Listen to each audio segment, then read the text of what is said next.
Hey everyone, today in this video, I'm going to walk you through some common vacuum maintenance for the Roborock. This is the Qrevo Curv 2 Flow.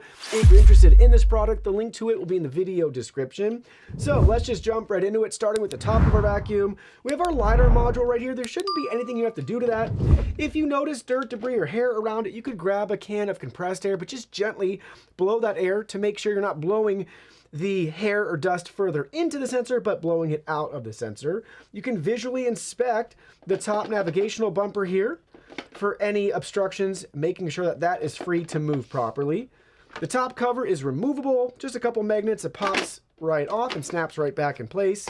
And this reveals our dustbin, which has care instructions for you on it already, which is great, but basically you can wash and rinse this out. Just give it around 24 hours to dry. You want to make sure it's nice and dry before you use it again.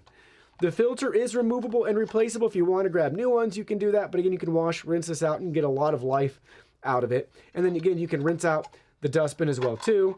This is where it's self-empty, so you can wipe that down, use compressed air, but again, very easy just to rinse this off and then let it dry for a day before using it again.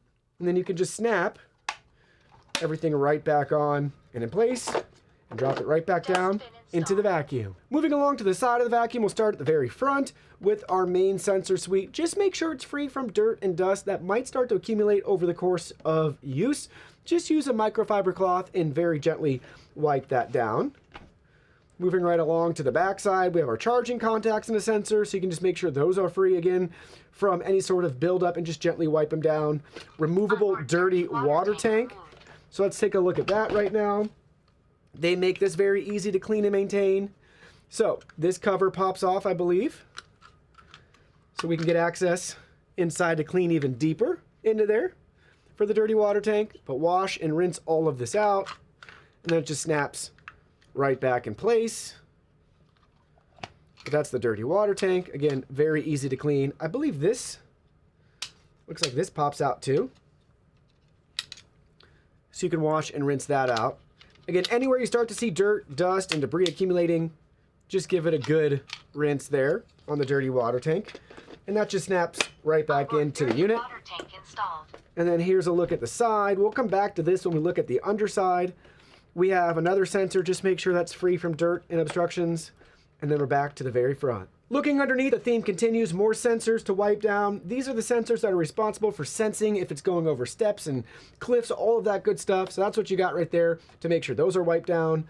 You can detangle the brushes as needed. Phillips head screw to remove them and replace them once they wear out. You can put new ones in. Omnidirectional wheel. The housing itself doesn't come out, but you can pop the wheel off. So on the left or right hand side, we should be able to gently pry the wheel off. Let's see if we can do this without breaking anything. There we go. So you can detangle that as needed. This stays in place though. And then you can just gently press the wheel right back in. So if you want to detangle that, you can do that here. Moving right along, the Duo Divide Brush Roller System. These are really easy to pop off. Detangle, wash, rinse, replace once they're worn out. Wipe down in there. And then just basically line them back up. And pop them right back in. This cover then just snaps right back on. For these big drive wheels, not much to it here. I like to use a toothbrush if you ever get a lot of debris built up in there. Just use a toothbrush, a little bit of soapy water if you want, and just gently scrub that all the way around. And then for our main mop roller system here, they have instructions showing you how to remove. So let's go ahead, let's do that right now. Basically, we just remove the dirty water tank.